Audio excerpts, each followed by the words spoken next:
Alors, nous arrivons à notre troisième objectif. C'est la troisième question. Tracer le schéma pneumatique rectifié. La rentrée du vérin ne peut s'effectuer qu'après 10 secondes de sa sortie. Alors, qu'est-ce qu'on nous demande ici? C'est-à-dire que, même chose qu'on a, le même schéma qu'on a réalisé, mais avec une petite modification, laquelle? C'est que lorsque le vérin va sortir, il ne peut rentrer qu'après le passage d'un temps égal à 10 secondes. Donc, la sortie des vérins, il va quoi? Il va actionner une temporisation. Et lorsque cette temporisation sera égale à 10 secondes, le vérin peut rentrer. Bon, ça, c'est-à-dire sortie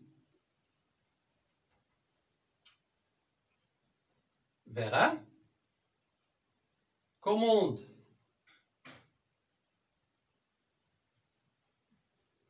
S4, donc la sortie du vérin, il va commander S4, et S4, qu'est-ce qu'il va faire? Il va commander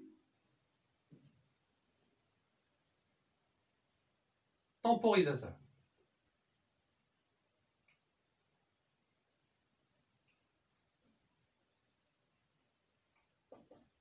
Et lorsque la temporisation sera égale à 10 secondes, alors là, on aura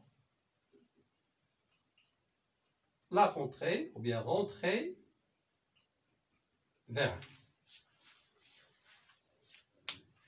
Donc on a le S4, on l'a déjà placé. Alors qu'est-ce qu'il nous faut? Il nous faut le temporisateur. Alors le temporisateur, bien sûr, il va être commandé par S4. Donc il sera après S4. Qu'est-ce qu'on va faire? On va éliminer cette ligne de pression et on va tracer notre temporisateur. Alors notre temporisateur, il est composé bien sûr d'un régulateur de débit avec clapet anti-retour, bien sûr réglable, voilà, le régulateur de débit, et voilà le clapet anti-retour.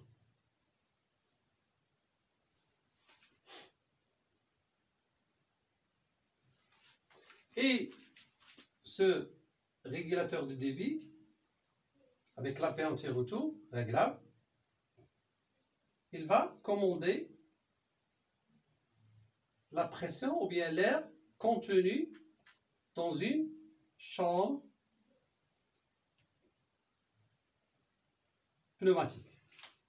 Pourquoi? Parce que lorsque la pression sera suffisante dans cette chambre, il sera capable de commander un distributeur 3,5. Commande pneumatique. Normalement fermée. Voilà, comme celui-là. Simplement, c'est la commande il est pneumatique. Fermée. Là.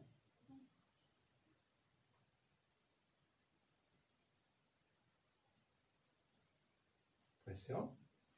Bien sûr, ici, sortie pression. Pour terminer, tout ça, il est contenu dans un seul élément.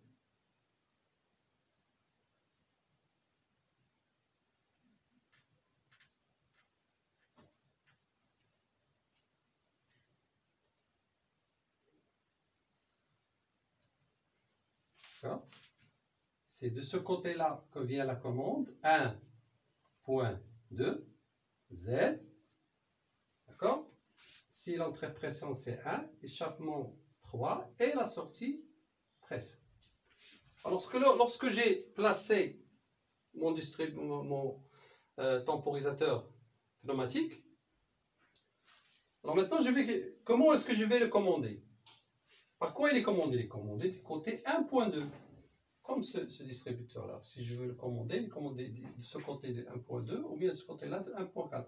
Celui-là aussi, il est commandé du côté 1.2. Donc, lorsque le distributeur S4 sera commandé, ou là sera actionné, il va quoi? Il va commander la temporisation. Et selon le réglage du régulateur de débit avec la paire anti-retour, la chambre sera remplie très vite ou très lentement. Si on serre la vis de réglage, donc le débit de l'air sera évacué avec une vitesse très lente et il va prendre beaucoup de temps pour être rempli dans la chambre. Si on desserre, alors l'air va passer rapidement vers la chambre, il sera rempli rapidement et il va prendre moins de temps. Donc c'est à partir de la pression qu'on a réglée ici que le temps qu'on peut on peut régler le temps volume. Une fois le temps réglé ici est égal à 10 secondes, donc la pression va pouvoir commander ce distributeur 3,5. Et lorsqu'il sera commandé, cette chambre va se déplacer ici, là, se déplacer le contraire, et l'air va passer du 1 vers le 2. Alors pourquoi on a fait ça? C'est pour que le distributeur soit commandé du côté 1,4 pour que le vérin rentre. Donc, ce côté-là, donc le 2 va passer de ce côté ici. Et ça y est, voilà notre fameuse transformation qui vous apparaît un peu difficile. Vous voyez que si on suit étape par étape, et on regarde bien ou bien on analyse très bien l'exercice et on pose correctement et soigneusement chaque composant dans sa place, on trouve que le schéma devient très facile. Toujours à la fin de notre exercice, on doit faire une petite révision pour voir si on n'a pas oublié quelque chose. Bien sûr, surtout pour le nouveau composant qu'on vient juste de placer. Bien sûr, vous regardez. Donc on a oublié quelque chose, on a oublié le ressort. Ce qu'on a dit, un distributeur 3,5, commande par pression, retour par ressort. C'est tout ce qu'on a oublié.